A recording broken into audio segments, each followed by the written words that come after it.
Nosso tema de hoje tem a ver com decisões, nosso tema é decisões. Mas deixe-me fazer um pequeno preâmbulo da experiência, uma experiência muito rica que marcou muito minha vida. Às vezes, quando vamos a comunidades tão carentes e tão necessitadas, e esse ambiente do sertão vai se encontrar muito isso. Nossa igreja, nesse momento, tem o privilégio de, entre seus parceiros missionários, temos 2 missionários trabalhando no Ceará, no sertão, que a gente participa no sustento, Chiquinho e Cícero, e tem sido homens valentes, homens de Deus que lutam lá, que a gente se sente muito honrado de participar do ministério deles lá. Essa é a nossa igreja participa. Mas quando eu fiz a minha transição, eu citei ontem, que eu saí de uma faculdade de teologia, onde a linha teológica era de tendência liberal, teologia da libertação, e isso criou uma ruptura com a igreja que eu tinha onde eu cresci, onde eu aprendi a minha vida com Deus. A faculdade não refletia exatamente o que a igreja pensava, cria e anunciava. Mas essa transição, eu fui para a Faculdade Teológica Batista de São Paulo, que o curso era à noite, e durante o dia eu procurei conseguir um emprego a princípio. Trabalhei no Banco Nacional, um banco que não existe mais, que depois foi comprado pelo, acho que, Unibanco, e nesse banco eu trabalhei por 6 meses, no meio expediente, até que surgiu o convite para trabalhar com Moçada para Cristo. Eu trabalhei lá entre julho, agosto e até dezembro de 1979.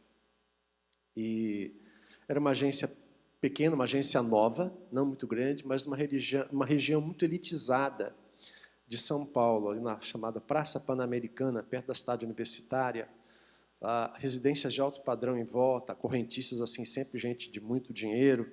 Eu me lembro de uma senhora, aquela foi uma cena inesquecível, ela chegou de fusquinha, mas de chofer e com cap, de fusca. O chofer, te abriu, deu a volta, tirou o cap, botou embaixo do braço, abriu a porta, empurrou o banco, né, que fusquinha central deu as portas, e saiu a madame lá de trás. Era muito interessante aquela agência. Mas nós tínhamos uma senhora que fazia o cafezinho, cuidava da limpeza. E quando chegou em dezembro, essa senhora sempre bem caladinha, não falava nada. Eu comprei, tinha sido lançado naquela época o Novo Testamento na linguagem de hoje. Ele saiu naquela época, a primeira versão. Depois saiu a nova tradução na linguagem de hoje ainda. E eu comprei alguns exemplares e dei para cada um funcionário da agência. Todo o pessoal que trabalhava junto lá, procurei dar um daquele de presente. E eu entreguei para ela. E eu me lembro que a gente estava na cozinha, na copazinha que tinha na agência, e eu entreguei para ela essa cópia, esse exemplar do Novo Testamento. E ela ficou muito emocionada. E aí, pela primeira vez, ela falou um pouco de si mesma. Eu comecei a conversar com ela. E ela disse assim, eu vou pedir para minha vizinha ler para mim, porque eu sou analfabeta. Eu falei, é mesmo? Onde é que a senhora mora? Só para quem conhece São Paulo, Praça Pan-Americana está na região assim mais sudoeste, oeste da cidade de São Paulo, e ela morava lá na zona leste, lá no extremo para o outro lado. E eu perguntei, mas e tal, como é que a senhora vem? Aí ela começou a me contar um pouco da vida dela. Ela tinha 5 filhos, o marido tinha abandonado, ela saía de casa às 4 horas da manhã para chegar às 7 na agência. Só que ela saía da nossa agência no final da tarde, ia para uma outra agência bancária no centro da cidade para fazer limpeza, e ela chegava em casa todas as noites por volta de meia-noite. Ela dormia até as 3 horas da manhã, para às 4 horas da manhã estar levantando, saindo de casa para poder chegar até a nossa agência. Eu falei, meu Deus, como é que a senhora vive? Como é que a senhora com os seus filhos? Ela disse, eu vejo meus filhos no final de semana. E ela morava num ambiente assim, de gente muito pobre. E ela disse para mim assim, eu vou pedir para minha vizinha ler para mim, porque eu sei de uma coisa. Esse era o testemunho dela do que ela via. Ela usou essa expressão, nunca esqueci. Quem segue a lei de crente não passa fome. Eu falei, meu Deus, essa é a impressão, esta é a avaliação de uma mulher de um ambiente desse. Porque é um milagre de Deus, quando o homem é transformado por dentro e o coração é transformado, a vida começa a mudar como um todo.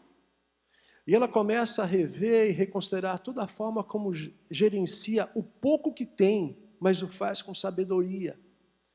Tem coragem, tem determinação de assumir responsabilidades e trabalhar duro como aquela mulher trabalhava. Imagina que ia dormir todas as noites, 3, 4 horas por toda a semana, para cuidar dos seus 5 filhos. Mas o que ela via nos seus vizinhos é quem segue a lei de crente. Mas há certamente um componente sobrenatural de um Deus de Pai e de graça. Quando você leva a palavra de Deus a lugares muito pobres, não estou dizendo que nós devemos nos eximir de cuidar das necessidades materiais, mas creia no poder de Deus de transformar o mundo com o Evangelho de Cristo Jesus. E um Deus de amor que olha para os seus filhos com misericórdia e cuida de cada um deles. É muito especial o que Deus faz, o que Deus pode fazer, o que Deus tem feito. Que Deus abençoe vocês. Vão estar lá indo nesta viagem missionária no ano que vem. Queridos, ontem nós falamos um pouquinho de quem é você. E você precisa ter clareza de que você tem um encontro transformador com Jesus Cristo. Que um dia, aqueles que eram chamados os do caminho, e Paulo se tornou um homem do caminho, porque no caminho para Damasco, Jesus se encontrou com ele. E aí você precisa ter certeza e ter convicção, claro, no seu coração, que você é alguém do caminho, e que neste caminho Jesus se encontrou com você. Senão você não vai conseguir caminhar. Senão você vai ser só um religioso a mais, esquentando o banco da igreja, incomodando, dando mais trabalho do que abençoando. Mas hoje, eu queria fazer uma pergunta um pouquinho diferente. Hoje eu queria focar no aonde você vai. E eu podia dizer também aonde você vai e podia colocar mais uma coisa do lado. Quem é que te chamou? Porque essa talvez vai ser uma pergunta que vai ser feita quando você estiver em alguns lugares, alguns ambientes. E talvez alguém vai confrontar e dizer assim, onde é que você vai? Quem te chamou aqui? O que você está fazendo aqui? Isso tem que estar claro no seu coração. Quando eu, com a convicção de que Deus estava me chamando para o ministério, compartilhei com o pastor da minha igreja, já um homem que já faleceu, e eu guardo no meu coração a palavra desse homem porque ela me ajudou em muitos momentos. Ele disse para mim assim, nunca perca a visão do chamado de Deus. Se você perder a convicção de que Deus te chamou, você não permanece. Mas vamos começar com uma pergunta. E você conhece essa figura? Ou tem ideia desta imagem que ela representa?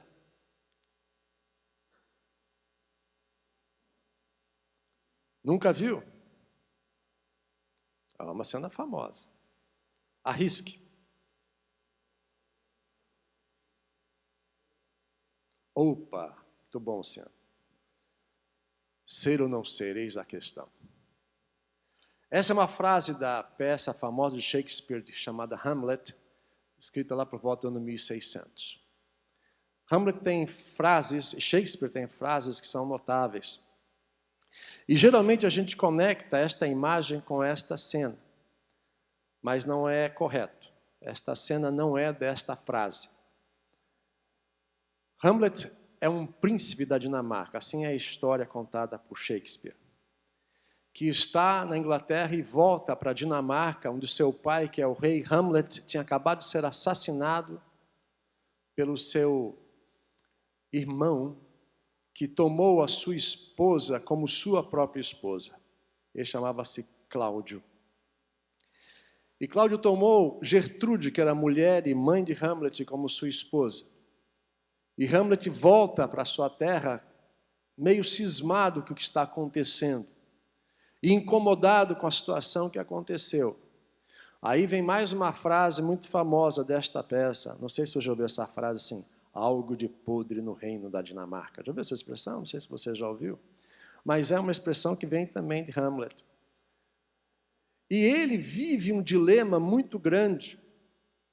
E tudo isso vira um confronto muito grande, porque ele, e assim a história, né, romanceada, um fantasma aparece para Hamlet, e é o fantasma do seu pai, dizendo para ele: foi Cláudio quem me assassinou, vingue a minha morte. E Hamlet começa a viver o desafio e a crise de decidir o que fazer, se ele vai agir ou não vai agir, se ele vai acobertar-se ou não vai manter a farsa. Há uma desconfiança de que ele desconfia do que aconteceu, há um ambiente de desconfiança presente. E aí a sequência dessa frase é um texto mais difícil, mas assim: será mais nobre sofrer na alma pedradas e flechadas do destino feroz, ou pegar em armas contra o mar de angústias e combatendo dar-lhe fim. Ou seja, ir para a luta, e quem sabe até perder minha própria vida e sofrer o dano disso, ou passar a limpo pela vida e deixa a vida me levar, vida leva eu, e vamos ver o que acontece. Esse é o grande drama de Hamlet, e toda a história transcorre sobre decidir o que fazer, e a história vai longe, a história vai longe. Aquela cena da caveira, na verdade, é uma vez que ele vai ao cemitério, e aquele é o crânio do bobo da corte, que tinha sido quase como um babá, que cuidou dele quando era criança, e ele começa a refletir sobre a vida e a morte. O que é a vida? O que é a morte, quando ele contempla aquele crânio? Mas essa decisão é uma decisão que precisa ser tomada por nós, se nós vamos deixar a vida passar e vamos fazer como se não estivéssemos percebendo o que está em nossa volta, ou se nós vamos tomar uma atitude e reagir diante disto. Muitas vezes nós estamos orando, como oramos hoje de manhã, a respeito do Senhor, levanta obreiros para a tua seara. Mas a pergunta é que quando estamos orando e perguntando para Deus levantar obreiros, se nós mesmos não somos a resposta de Deus já dada. Porque de repente a resposta de Deus é você. E talvez você que vai fazer esta viagem missionária no ano que vem, a esse campo nordestino, e que orou nesta manhã pelo que Deus levante obreiros, a resposta talvez seja você. Como saber o que Deus quer de mim? Como ter clareza no coração? E a questão de definição, de entender a vontade de Deus, é um desafio, sem dúvida, grande. Deixe-me estabelecer alguns princípios gerais. A gente vai trabalhar sobre algumas questões para a gente poder falar sobre vontade de Deus. Primeira coisa, para a gente poder caminhar e saber que a gente está falando coisa com coisa. Primeiro princípio geral sobre a vontade de Deus. Há uma área específica da vontade soberana de Deus que não está sujeita a nenhum tipo de interferência quanto ao seu cumprimento. Por exemplo, Jesus vai voltar. Ponto. Eu não sei se você já foi do tipo assim que um dia... você está namorando, você vai casar, e alguém começa a falar: Jesus está voltando, e você lá no fundo diz assim: Senhor, mas eu queria casar antes. Senhor, não dá para dar uma adiada nisso aqui? Não dá para o Senhor dar uma prorrogada nesse processo? Puxa vida, eu estou namorando, estou doido para ver como é que é esse negócio de viver casado e tudo mais. Você não tem esta possibilidade de transformar as coisas que Deus diz que vai fazer. A Bíblia nos fala a respeito de tribulações que virão no final dos tempos. É verdade que existem várias correntes de interpretação, algumas que eximem a igreja de passar por tribulação, bastante bem fundamentada biblicamente, mas quero dizer para você que há santos homens de Deus, profundos conhecedores da palavra, estudiosos da palavra, que acreditam sim que a igreja talvez vai passar pela tribulação. Eu sei que para alguns isso, quando diz isso, o caso soa uma grande heresia, mas tem santos homens de Deus que entendem assim, que a igreja vai passar por grande tribulação e talvez durante essa tribulação a igreja será arrebatada. Eu não vou entrar nessa discussão, eu acho que a gente deve lembrar que o que acontece na verdade hoje em nosso tempo é que milhares de pessoas perdem a sua vida por causa do Evangelho de Cristo. É realidade. Há sofrimento. Há uma igreja perseguida. E esta é a realidade porque o céu ainda não é aqui. Este é um mundo de aflições e a palavra nos diz: tem de bom ânimo. Vocês passarão por aflições. E esse é o tempo de experimentar a fidelidade de Deus. E quando você é confrontado com uma igreja que é perseguida, você fica impressionado com o processo de santificação que acontece nesse ambiente. Uma das cenas mais impressionantes para mim foi uma cena uma vez que eu vi num filme, de portas abertas, há muitos anos atrás, de uma igreja secreta na China. E eles filmaram o pessoal chegando, bate no portão, abre a porta, um grupo se reúne assim dentro na entrada, atrás de muros altos e porta fechada, e de repente alguém fala em voz baixa, porque as pessoas não podem ouvir fora o que está acontecendo. E ele diz assim, como agora nós tivemos um momento de louvor, ele diz, a música tal, em voz baixa. E aí todo mundo diz sim. E aí ele faz. E ele começa a reger. Só que ninguém diz nada. Porque eles não podem ser ouvidos. E eles louvam, só pensando na música, sem nenhum som dos lábios. O louvor mais eloquente que eu creio que eu já vi. O louvor de bocas fechadas, mas de corações que amam a Deus. E a gente está às vezes discutindo, Senhor, o som não está bom, não sei o quê, não tem isso, não tem aquilo. Naquele silêncio, louvor tremendo. Este é um mundo que sofre. Este é um mundo de dor. Este é um mundo onde há curas milagrosas e há gente que morre muito novo e a gente não consegue entender.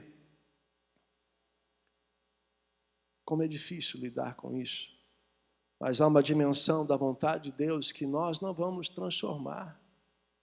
Que nós precisamos aprender a simplesmente inclinar a cabeça e dizer, sim, Senhor, faz a tua vontade e ajuda o teu filho a compreender e aceitar isso. Em segundo lugar, há uma especificidade soberana de Deus, onde há espaço para a liberdade humana e o colher das consequências do uso da liberdade. Sim, há espaço para isso. Eu quero chamar a sua atenção também, eu vou falar um pouquinho mais disso, por isso que eu não vou gastar muito tempo aqui, que a vontade de Deus se expressa e se limita ao próprio caráter santo de Deus.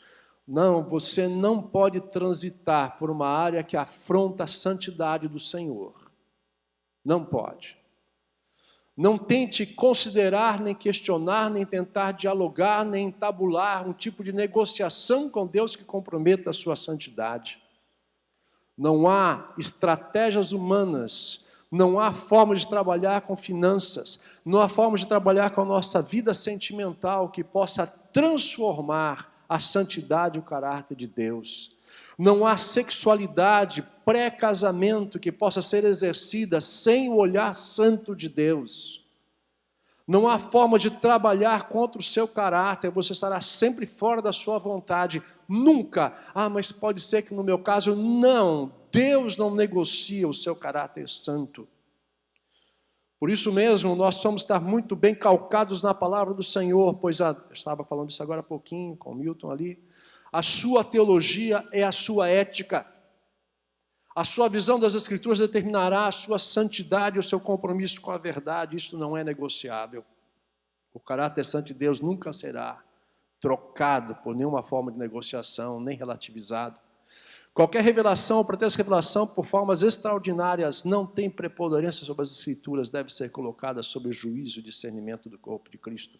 Cuidado com as revelações que estão fora da palavra do Senhor. Eu creio que Deus pode falar de maneira sobrenatural. E isto é extraordinário, quer dizer, não é ordinário, não é a todo momento, não é a toda hora. Às vezes nós vemos lugares, igrejas ou pessoas que gostam de ver alimentadas sempre por alguma forma de revelação sobrenatural. Muito interessante, ontem eu estava no aeroporto, fazendo a conexão, e há uns 5, 6 pessoas atrás de mim, tinha um cara no telefone, alguns não sei, eu não sei porquê, precisam falar no telefone daquele jeito assim, não sei se tem medo de botar na orelha, eu não sei qual é o problema, eu não sei se tem alguma necessidade real daquilo, e ele falava assim, e eu só peguei o final de uma frase e dizia assim, meu irmão, creia que a bênção virá, porque no momento que foi orado, a bênção já começou a ser liberada e está acontecendo. Eu não sei como é que ele sabe disso, mas ele estava dizendo que sim. A bênção foi liberada, o poder da palavra, coisa assim que começa a colocar sobre revelações incríveis. E aí a gente já não sabe mais porque se isso da palavra procede de Deus ou não procede. Eu uma vez estava numa conversa com um grupo de pessoas e tinha uma pessoa que era líder de uma igreja dessa que é movida à revelação. E achei interessante a colocação dele, porque ali naquele ambiente uma pessoa fez a seguinte pergunta: mas me diga uma coisa, como é que você sabe que quando você ora, que uma coisa que está no seu coração foi Deus que revelou? Porque é do tipo, né, que tem revelação assim. E aí vem aquelas coisas assim meio esquisitas. Ele disse assim: quando eu oro por alguém, a primeira ideia que me vem à cabeça é palavra de Deus. Olha o risco.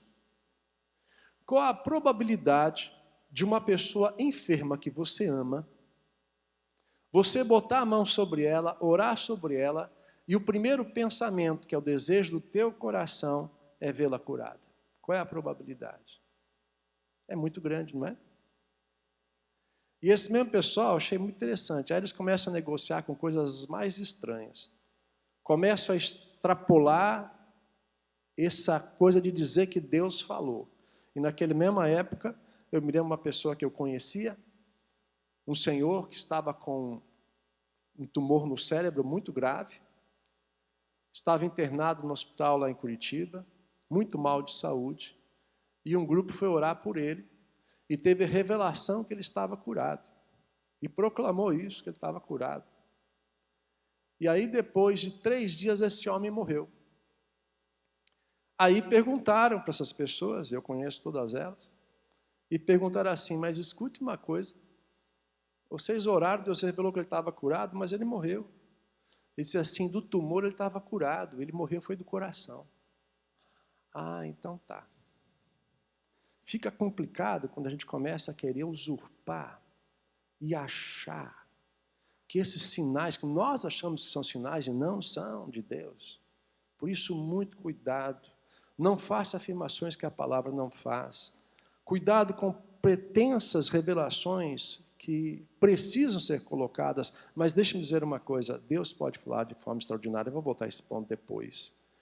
Mas eu quero dizer para você também, em quinto lugar, que Deus não pode ser condicionado em sua forma de agir e se comunicar por ninguém, e nem se obriga a revelar tudo o que gostaríamos de saber. Aliás, é muito bom que Ele não conta tudo para a gente. Porque se você soubesse tudo, o que você vai passar na vida de ministério, acho que você ia ficar com medo de encarar.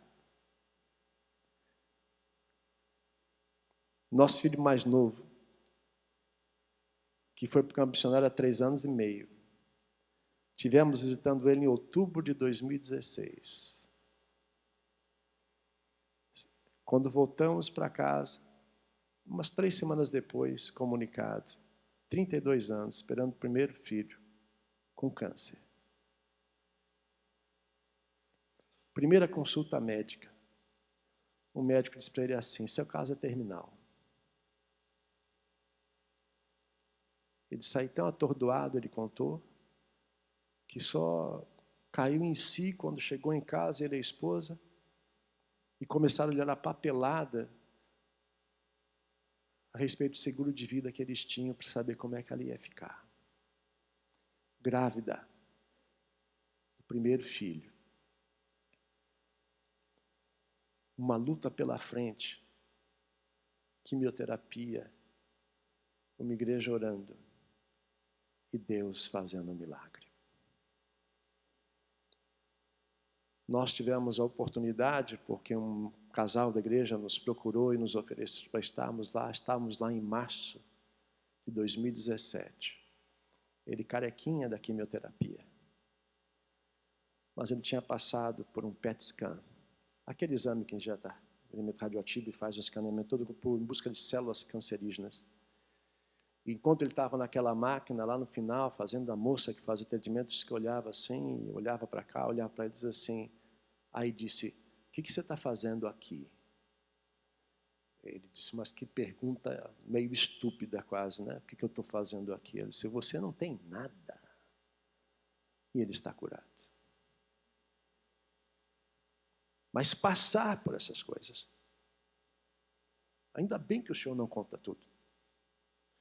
Porque quando a palavra nos diz assim, você deve confiar no Senhor, não andar ansioso por coisa alguma, e dizer que você deve se preocupar com o dia de hoje, que basta cada dia a sua própria inquietação, é uma verdade muito grande. Que bom que Ele não nos conta tudo. É bom ser surpreendido pelo Senhor e crer de todo o coração. Quando a luta vier, Ele vai estar junto. Mas deixa eu colocar um pouquinho daquilo que eu falei, especialmente sobre a questão da área da vontade de Deus, que tem a ver um pouco com a liberdade. Você conhece isso aqui? Passou já pela escola, foi? Como é que chama isso aqui? Cartesiano, as coordenadas e abscissas, não era isso que ele falava? Eu estou muito tempo fora da escola. XY, você conhece? Conhece? Então tá bom. Vamos lá tentar ilustrar um pouco da vontade de Deus. Salmo 37, 4, 5. Agrade-te do Senhor e Ele satisfará o desejo do teu coração. Gosto muito desse versículo. Porque agradar-se do Senhor significa que eu entendi que o meu campo de liberdade compreende de X, de 0 para diante, e os valores de Y de 0 em diante. E tudo aquilo, eu não coloquei lá, que é menos 1 para trás, no X, ou no Y para trás, não tem a ver com você. Quer dar um exemplo? E você lá na escola, pensando assim, nossa, o mercado está fraco lá na igreja. Não vejo um rapaz que me atrai, bonito, simpático, gente boa, gente bacana. Ou você, rapaz, nossa, o mercado está fraco, as meninas da igreja estão muito devagarzinho, mas tem na escola uma menina linda. Não é crente, mas é linda. Você começou a olhar para fora do gráfico que está lá quadriculado. Eu realmente acredito que não necessariamente Deus tenha uma vontade assim, bem pontual. Por isso que a gente, quando se agrada ao Senhor, significa que você diz assim, Senhor, eu quero viver debaixo dos teus caminhos, dos teus propósitos. A palavra diz assim, não se ponha em julgo desigual com os incrédulos. Quer dizer que a seu campo de escolha ficou resumido, entendeu o que eu quero dizer? Que é ali que você vai olhar. Você não vai olhar para o outro lado. Fica ali, digamos, você está bem no cruzamento do Y e do X. Você tem esse universo para dizer assim, é aqui, Senhor. Aqui o Senhor vai encontrar a pessoa que vai estar do meu lado. Aqui eu quero olhar. Aqui eu quero colocar a tua presença. E aí, quando o desejo do coração cresce, e eu digo assim, Senhor, a combinação tão bonita entre a vontade de Deus ampla, nos princípios que Ele apresenta, com o coração da gente, se afina perfeitamente o agrado do Senhor e satisfaz o desejo do teu coração. Mas você que não é tonto nem nada, que já entendeu isso, quando você botou o olho naquela menina, quando você botou o olho naquele rapaz e começou a orar, você também vai fazer o seguinte, você vai usar o próximo versículo, e você vai dizer lá assim, entregue o teu caminho ao Senhor, confia nele, mais Ele o fará. Eu gosto muito desses 2 versículos de Salmos, que tem tudo a ver com a vontade de Deus para a nossa vida. E você deve estar pensando em todo o tempo assim, Senhor, onde é que eu posso te servir? Como eu posso servir ao Senhor? Eu posso servir com a minha profissão, eu não preciso ser talvez alguém de ministério de tempo integral, eu posso ser um profissional. Mas eu quero ser um profissional que age da maneira correta, que trabalha dentro daquilo que é a tua vontade. Eu posso ser, por exemplo, vendedor de carro. Pode? Mas tem vendedor e tem vendedor, né? De carro usado. O cara pode vender um tremendo abacaxi para você e contar um monte de mentira. E saber que você está levando uma bomba que vai explodir. Você pode ser alguém que trabalha de maneira correta e honesta e pedir que Deus abençoe e use a sua vida? Pode. Mas tem que estar comprometido com o quê? Com a santidade do Senhor. Por isso, Salmo 37, 4 e 5 deve ser um norte muito importante para você. Mas chamo sua atenção antes de entrar em outros detalhes, para algumas vozes que você tem que desconfiar. Tem algumas coisas que você tem que cuidar muito. Primeira coisa para você cuidar e desconfiar. Primeiro, o próprio coração. Depois, os seus próprios sentimentos. Depois, uma teimosia, que é travestida de perseverança. Eu sou muito perseverante. Às vezes você é só teimoso mesmo. É uma linha muito difícil de discernir, quando a nossa teimosia vira perseverança, quando a perseverança vira teimosia. Que eu me lembro assim, eu sempre fui muito teimoso. Porque a teimosia está muito ligada a alguma coisa que você persiste, não porque ela é correta, justa e certa, mas é porque você encasquetou que tem que ser aquilo daquele jeito. E não adianta que você ouvir, você não vai querer mudar, porque você já disse que ia ser assim, ponto final. E como é difícil o teimoso. O teimoso fica brigando com Deus, fica brigando com as pessoas em sua volta, fica brigando na igreja.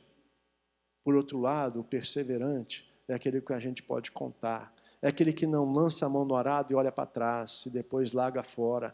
É aquele que vai dizer para você que todo dia, a todo momento, aquele que não tem perseverança, ele não sabe bem, porque ele acha que Deus agora está chamando ele para fazer diferente. Através da minha vida de ministério, eu já trabalhei com pessoas diferentes, e eu trabalhei com pessoas que a cada 1 ou 2 anos, Deus está falando uma outra coisa para ela. Não para no ministério em lugar nenhum. Qualquer dificuldade, pois é, eu tenho pensado, eu creio que Deus... Aí bota a culpa em Deus, por causa da sua fraqueza, falta de fibra. Está faltando gente de fibra, que só quer fazer ministério que lhe dê prazer, que lhe dê retorno imediato de satisfação, que não está disposto a semear por anos, anos e anos, talvez até que tenha algum fruto, que na primeira dificuldade desiste, na primeira crítica fica desanimado, fica amuado.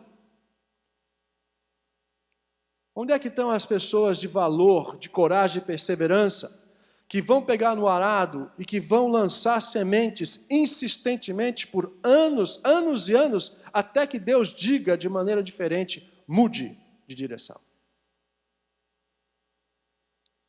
Há muitos anos atrás, eu li na revista Quatro Rodas uma carta e um comentáriozinho, e ele falava uma coisa que eu achei muito interessante. Sinalização de estradas. Quando você trabalha, você dirige numa estrada muito bem sinalizada, com placas, com toda a orientação clara, é muito interessante porque há placas quase que desnecessárias. Porque, por exemplo, vou usar a minha região. Eu saio de Curitiba, vou para São Paulo. É uma estrada principal, mas constantemente vai ter placa apontando, se eu saio de Curitiba, São Paulo, São Paulo, São Paulo. Eu já sabia quando que sair. Mas tem placa, tem placa, tem placa, tem placa. Mas essa reportagem dizia assim, estradas rurais são diferentes.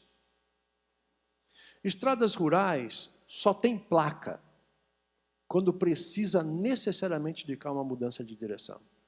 Talvez até por falta de recursos. E aquelas bifurcações secundárias, tem uma estradinha menorzinha que sai numa picada para outro canto, você já sabe, a principal é essa. Se você tiver que sair naquela picadinha, vai ter uma placa para ela. Se é necessário dizer e não gerar dúvida, terá uma placa. Só há placas quando precisa haver uma mudança real ou tirar uma dúvida que realmente pode ser dúvida. Pois eu creio que a vontade de Deus, muitas vezes para nós, deve ser assim, como placas em estradas rurais. Nós não precisamos de confirmação todo dia, em todo tempo, que você está no caminho certo. Se Deus um dia te chamou, foi o que aquele pastor falou para mim lá atrás, não perca a visão do chamado de Deus. Você persevera. Mas é que eu sinto. Os nossos sentimentos, o nosso coração, são vozes que merecem nossa desconfiança. Muito cuidado. Tem vezes que você vai estar lutando, trabalhando, vai estar zelando, vai estar estudando a palavra e vai dizer, meu Deus, será que isso eu tenho que fazer? É preciso lembrar da voz de Deus. Eu te chamei, eu te enviei. Vai, vai. Você já imaginou o povo de Israel conduzindo por Moisés, chegando diante do mar fechado, o exército do faraó atrás deles, e a palavra de Deus assim, diga ao povo de Israel que marche, vamos caminhar. Caminhar, Senhor, nós vamos afogar aqui. E às vezes é assim, Deus vai continuar dizendo, vai, mas Senhor, não dá nada, vai. O que Deus está fazendo hoje em lugares que a gente tinha como fechados é impressionante. Vocês, a maioria, são muito jovens para entender o que foi o que aconteceu em 1989, quando da noite para o dia o muro de Berlim foi demolido. E um mundo que parecia irremediavelmente dividido naquela Guerra Fria, entre o mundo comunista e o mundo capitalista, de repente aquele muro caía da noite para o dia de maneira simbólica, como Deus dizendo, eu, quando intervenho, eu mudo a história. Hoje as barreiras, talvez maiores do nosso tempo, estão ligadas ao mundo muçulmano. Quando se fala da quantidade das pessoas, da dificuldade no mundo fechado, Deus está fazendo milagres nesses lugares. Não vou ter tempo aqui, mas provavelmente nesse final de semana, na igreja cristã evangélica, que vou estar pregando, eu quero mostrar alguns dados dos movimentos entre povos muçulmanos, milagres acontecendo nos últimos tempos, sonhos, visões, revelações, encontro com Jesus, coisas impressionantes Deus fazendo. Deus é um Deus de poder, mas Ele chama a gente, como eu e você, para sermos perseverantes, que pagam um preço, que vão dar vida, que talvez não vão colher os frutos, mas vão ter o privilégio de semear. A gente sempre gosta das histórias de sucesso, né? Ah, mas eu queria ser assim, aquele que tem 500, 1000 pessoas na igreja, que tem não sei o quê, tem milhares de convertidos. Mas Deus talvez está te chamando para ser o semeador, e não aquele que vai colher. A necessidade incondicional de sinais. Ah, se não tiver um sinal, não vou. Ah, Deus às vezes dá sinal, quando se Ele precisar, Ele vai dar sinal. Mas se não, meu amigo, é a placa do estado rural. Eu já falei para você, vai. Se tiver que mudar alguma coisa, Ele vai dizer. Motivações confusas ou ocultas, muito cuidado. Algumas pessoas querem ir para o campo missionário, querem ir para um outro lugar, porque não tem coragem de enfrentar as questões que tem dentro de casa. A solução sempre está fora. Gente que tem um problema não resolvido na sua própria igreja, se for para o campo, vai levar o problema consigo. Ah, mas se eu tivesse sempre em outro lugar, tem gente que vive assim, o problema só é solucionado se eu vou para outro lugar. Eu tenho um problemão de gerenciar minhas finanças. Ah, se eu fosse para um outro país, de economia melhor. Mas o problema é você. Você vai ter problemas lá também. Porque não é uma questão resolvida. As nossas motivações ocultas, às vezes, diz respeito, inclusive, buscamos ministérios que satisfaçam a nossa necessidade emocional. Não nos sentimos amados onde estamos, queremos então buscar um lugar onde talvez as pessoas nos amem. Sem pagar um preço sacrificial, às vezes, de amar aquele que tem dificuldade com a gente. Por que você quer ir? Aonde você vai? Quem te chamou? Está em busca de resolver o seu problema. Olha, eu tenho visto que em muitos casos, a quantidade de pessoas que fazem curso de psicologia é porque querem resolver seus próprios problemas, suas dificuldades, não ajudar outros. Não estou dizendo que todos. Mas muitas vezes há motivações errôneas no nosso coração. E a outra coisa é ver sinais onde ninguém mais viu.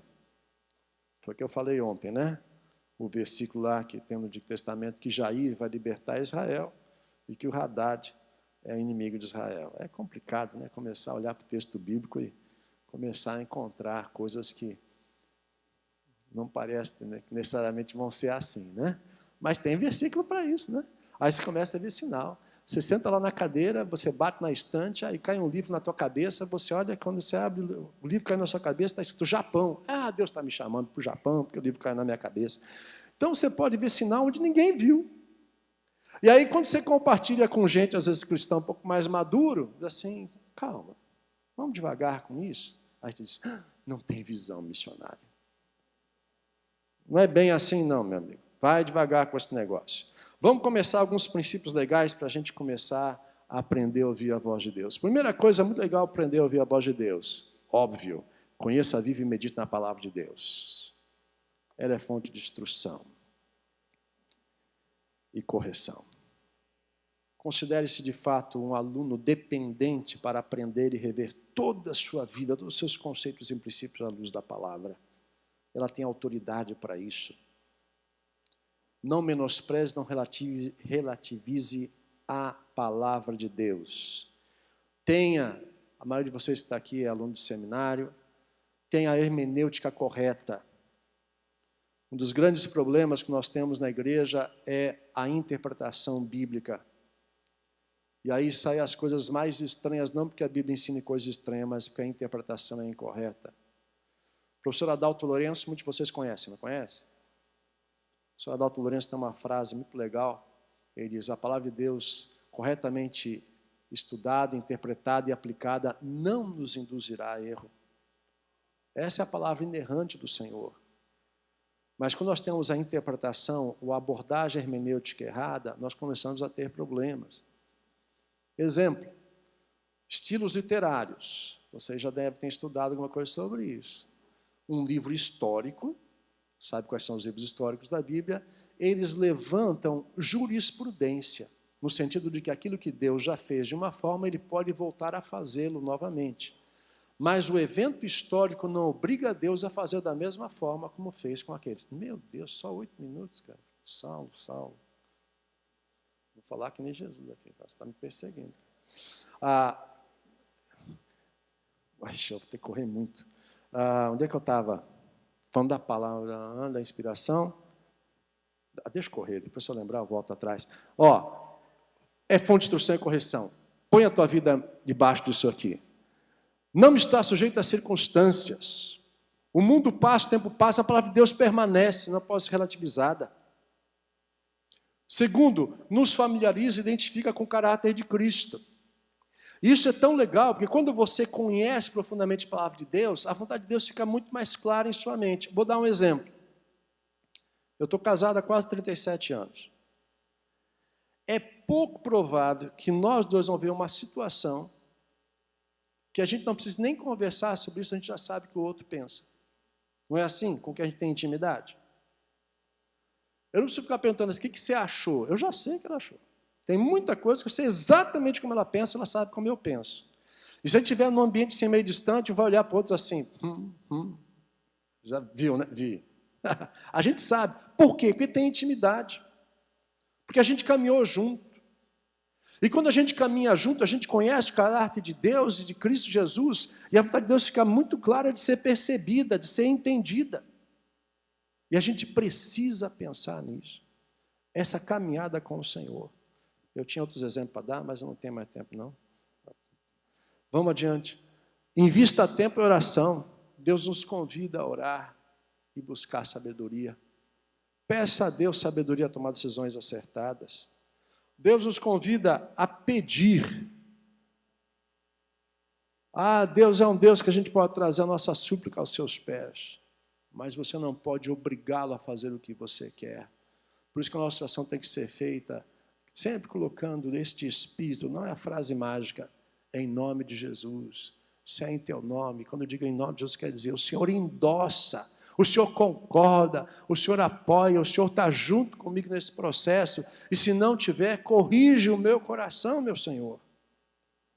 Tem um sujeito que prega na televisão até hoje, que ele escreveu um livrinho que eu li há muitos anos atrás, que ele dizia, quando você orar por uma pessoa, pela cura dela, se você no final da oração falar, mas faça-se a tua vontade, olha o que ele escreve, você destrói a oração, porque demonstrou dúvida. É brincadeira? Jesus não ensinou a orar assim? Aí o cidadão escreve um livro, ele prega na televisão, aí tem programa direto. Como é que vem com uma ideia dessa, maluco? Que é isso? A oração é, sim, a nosso momento de petição, mas uma petição que reconhece o soberano Deus, todo-poderoso, que faz como lhe apraz. Segundo, mais coisa, letra C. Deus nos convida a exercitar a nossa fé. Creia. Creia. Experimente os milagres de Deus, as respostas de Deus. Deus faz coisas incríveis. Mais uma coisa, Deus quer falar conosco. Nesse tempo de comunhão com Ele, na palavra e na oração, Deus fala por circunstâncias, Deus fala por portas que Ele abre, portas que Ele fecha. Vou voltar nesse ponto já já. Terceiro, busca, agora vou correr, porque o tempo apertou. Busque uma vida na plenitude do Espírito Santo. Eu gosto muito desse versículo, porque Efésios 5,18, ele faz uma ideia de contraste muito clara. Não se embriague com vinho, qual a solução? O que é que o vinho faz? Tira a lucidez.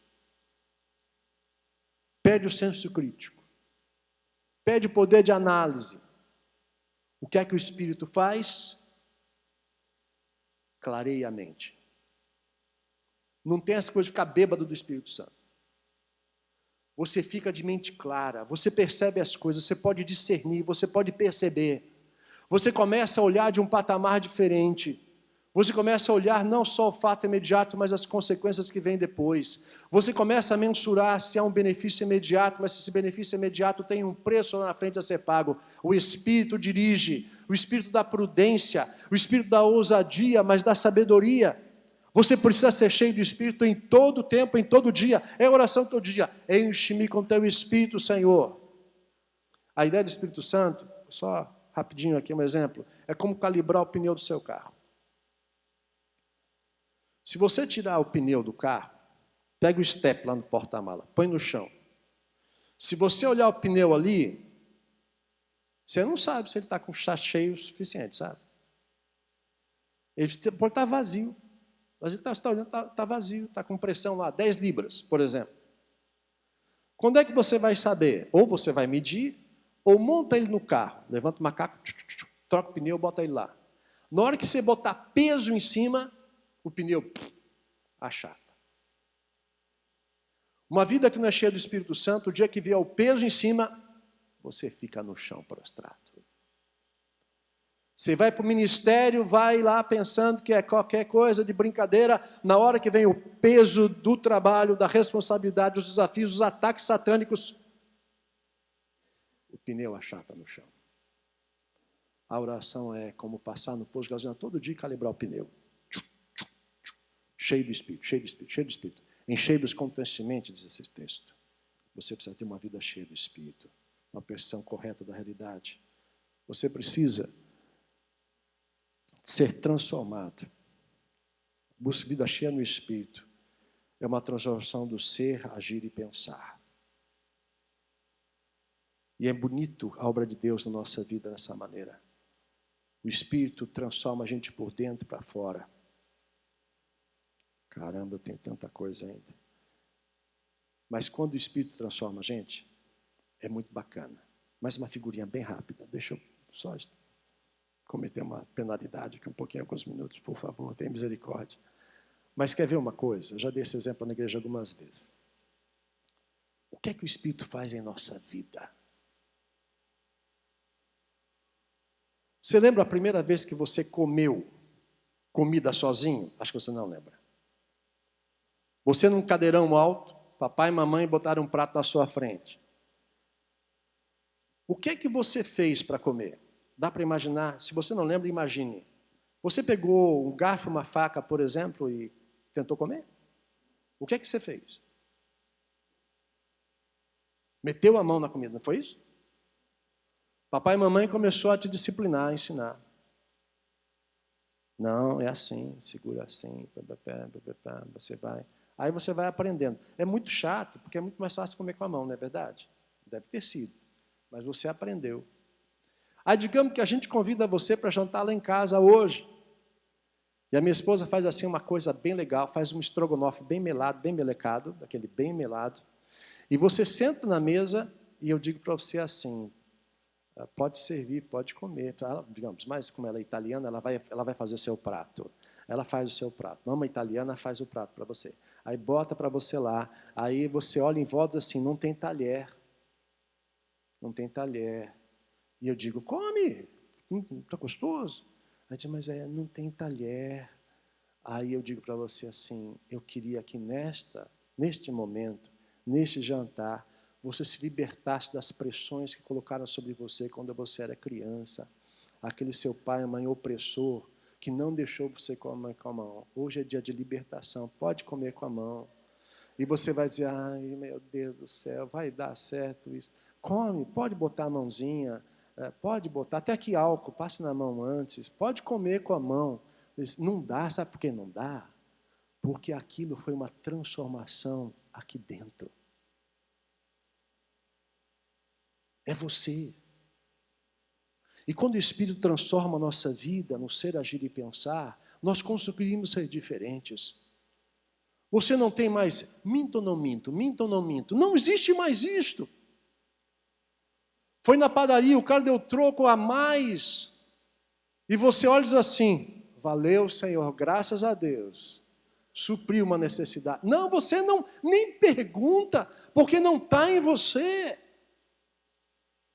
E você volta e diz, olha aqui, olha, você deu o troco errado, está aqui devolvido. É tão interessante, nosso plano no nosso país tem a ver com caráter. Você já viu um noticiário assim? Há pouco tempo atrás teve um cara que encontrou uma carteira cheia de dinheiro, o cara vai e devolve o dinheiro, vira notícia de televisão. Quer dizer, aqui deve ser normal, é notícia. Nós precisamos de gente transformada por obra do Espírito Santo. Santidade tem que ser resultado do exercício da vontade de Deus em sua vida. Porque isso vai possibilitar que você possa vivenciar a própria vontade de Deus e ter a mente transformada. Romanos 12 trabalha sobre essa ideia. Estou chegando no final. Em quarto, deixe Deus ser Deus. Percebe e reconheça sua ação em circunstâncias diferentes. Não tente usurpar. Tem gente querendo ordenar, comandar, clamar, declarar, dizer que não aceito, que eu rejeito. Quem é você para confrontar o Criador de todas as coisas, o Senhor Todo-Poderoso? Que oração obscena. Diz assim, Senhor, eu ordeno, Senhor, eu rejeito. Aquela coisa que tinha uma mania pouco tempo atrás, o cara espirrava, saúde. Não estou resfriado em nome de Jesus. E às vezes Deus quer que você fique resfriado mesmo. Quer que você fique de cama, quem sabe uma semana, para você sossegar um pouco, para separar, para falar o seu coração. E sai por aí ordenando, reclamando, rejeitando. Letra B. Eu não vou ter tempo de trabalhar os textos. Não arrombe portas, nem ignore portas que Deus abre. Estou citando aí Paulo, quando tem a visão do homem macedônio, que é chamado a atravessar para Troade. E ele diz lá, passa Macedônia, nos ajuda. Paulo queria ir para o outro lado. Ele ia fazer coisa boa, ele ia pregar o evangelho. E diz lá, o Espírito do Senhor não permitiu. Mas era coisa boa, não permitiu. Quando o Senhor fecha a porta, você não chuta a porta. Mas quando o Senhor abre a porta, você entra por ela. Decisão de ministério, veja a porta que Deus está abrindo. Não for a situação, quando lá na sua igreja, apesar de tudo que você sonhou, o povo, os irmãos em Cristo começam a dizer assim, não, acho que a gente não é esse o caminho. Em vez de você ficar aí com, quem sabe, amuado, todo incomodado, choroso, reclamando, perceba que Deus está trabalhando talvez numa circunstância dessa. A sua igreja, a sua família, é o povo de Deus. O chamado é seu e é da igreja, é nosso chamado, porque é o Senhor quem chama, e o Senhor, quando fala com você, também fala com o seu povo.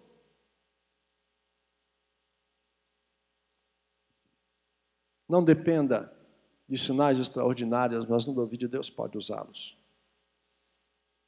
1976 para 77. Aliás, 75 para 76.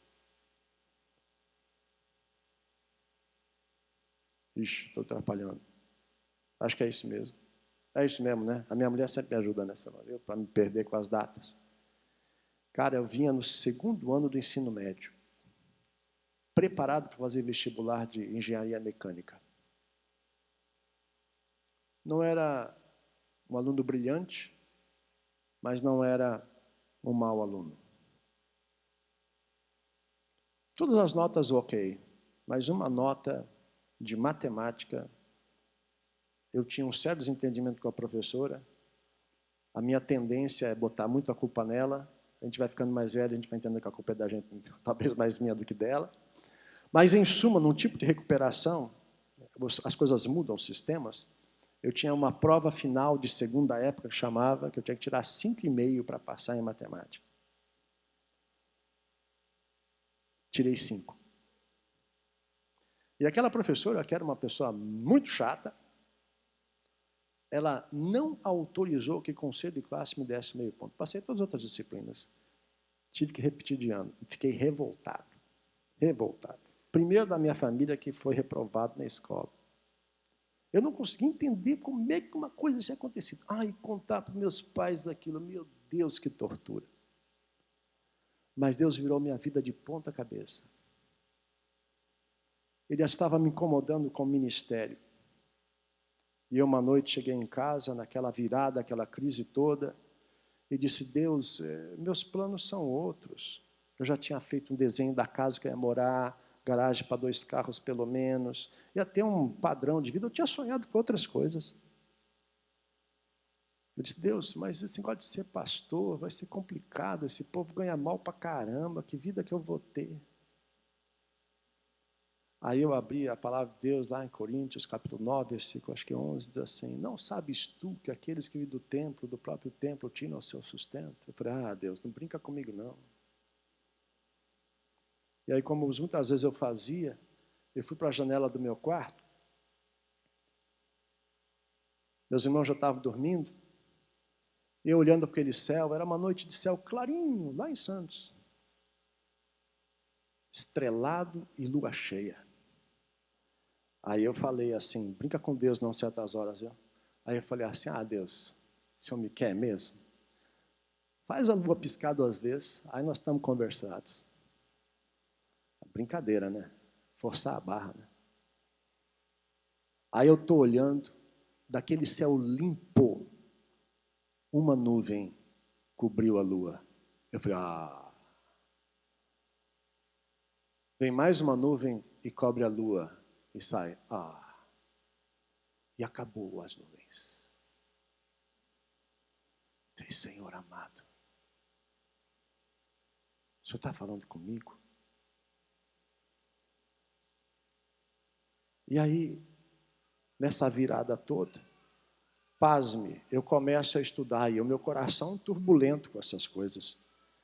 Eu estou lá repetindo de ano na escola. Dá para imaginar, nesta idade, já devia estar um pouquinho mais maduro para isso, mas 1 ano de diferença faz você adulto e aquele que é um ano mais novo é criança, não é assim?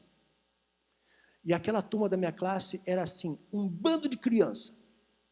Quando tinha intervalo de aula, eu ia lá para a minha turma original, que eu tinha estado com eles por alguns anos. Mas Deus colocou naquela sala uma moça católica que flertava com o espiritismo, que a família estava toda gente católica e vai no centro espírita, vai na igreja católica. Ela sentava na primeira carteira, eu sentava na última. Eu levava a sério, não se põe jogo desigual. Mulher não crente tem bigode para mim, não tem nada a ver com isso.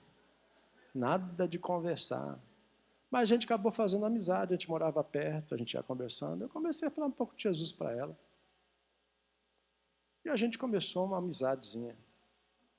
No ano seguinte, ela, uma mulher de visão, desde cedo, ela, quando foi ver a colocação nas salas de aula, ela percebeu que ela não estava na minha sala.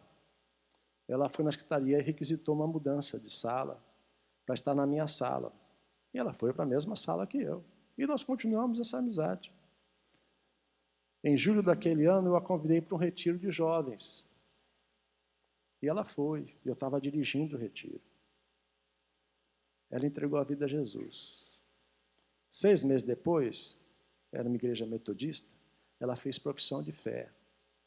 E ela convidou alguém que tinha sido importante para ela ser padrinho de profissão de fé dela. É isso que vos fala. Em março de 78, Deus me deu um tapa na nuca e disse assim, cara, olha essa moça. Eu acordei. Aí eu falei com ela, dei o bote. E disse, vamos orar. Oramos uma semana. Não precisava mais que isso. Final da história, casei com ela. Deus tinha que dar um break na minha vida para encontrá-la. Mas Deus tinha que dar um break na minha vida para também olhar e dizer, Senhor, o Senhor me quer. E sabe o que foi tão especial? E aqui eu vou chegar no meu último ponto. Seja humilde para buscar sábio conselho. Quando eu sentei e conversei com meu pai, com minha mãe, sobre o chamado para o ministério, foi muito legal. Que meu pai disse assim, você ia fazer cursinho para vestibular, não ia? E o vestibular de teologia era para forma, era só assim para cumprir tabela. A gente ia entrar todo mundo, é só nos zerar. Eu não precisava estudar para aquilo. Mas meu pai disse, você vai se preparar para o vestibular mais difícil que vai haver, que possa haver. Você vai continuar estudando, porque se Deus está nisso, Ele vai confirmar. Aí o conselho veio certo, porque nessas horas, ignore certos conselhos, porque alguns são baboseira mesmo. Então, cuidado com certos conselhos, dizendo assim, não procede, não tem fundamento da palavra, não tem nada. E vem geralmente de gente inexperiente. Mas tem gente que você precisa pensar, não despreze palavras sábias. Meu pai disse, você vai continuar a estudar. Para você saber que eu não era tão mau aluno assim, eu naquela época, Deus foi muito bom comigo, eu fiz concurso de bolsa de estudo para cursinho do município da cidade de Santos. Era um ginásio cheio de competidores em busca de bolsa de estudo. Eu fui o terceiro colocado, tive bolsa de cursinho. Quer dizer, a professora de matemática, vamos vontade de ir lá para assim, ó, aqui, ó, passei, tá? Mas Deus precisava me dar um break. Rever. Eu quero dizer para você, sexto, eu vou terminar, acho que vou. Não padronize sua forma de se revelar e chamar. Porque às vezes Deus tem isso. Ordens sem exceções. Marcos 16, ide por todo mundo, é para todos nós. Às vezes há uma convocação expressa. É o caso de Jeremias. Jeremias, quando Deus fala, diz assim, Senhor, eu não posso chamar criança. Tal. Eu estou chamando você. Há também chamados diferentes. Há um clamor no ar, como a experiência de Isaías. E é muito legal como Deus faz. A quem enviarei? Quem há de ir por mim? Eis-me aqui, Senhor. Eu quero ir. Eu quero ir. E às vezes há um desafio que é uma resposta de amor. A conversa de Jesus com Pedro. Pedro, você me ama. Apacenta as minhas ovelhas. O que é que Deus está te falando hoje? Como é que Deus está ouvindo? Como é que você está ouvindo a Deus? Vou fazer o resumo final, ouvindo a voz de Deus. Você está escutando Deus falar? Está buscando todo o coração? Está sendo transformado por Ele? Porque uma coisa é muito importante. Você que talvez está aqui para fazer o primeiro ano e agora está pensando seriamente se vai ficar no segundo, no terceiro. Que veio aqui para dar uma fortalecida na sua fé, mas quer voltar para a sua vida profissional, naquilo que você sonhou.